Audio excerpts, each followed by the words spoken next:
Welcome to Module 7, How to use Chauffeur to collect camera logs.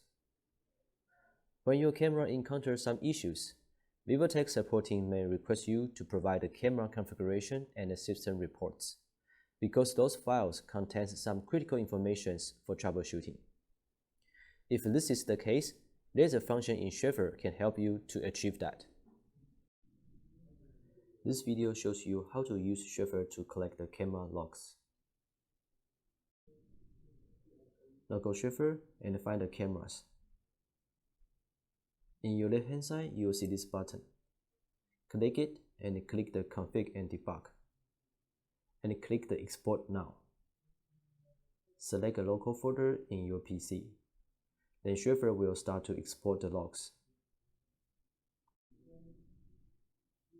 After export completed, you will have this folder. In the folder, you will have two subfolders. They are for two different cameras. And in there, you'll see the camera configuration files and the camera server report. Unzip the folder and send it to VivoTech support team, and we will analyze the issues for you. Thank you for your listening.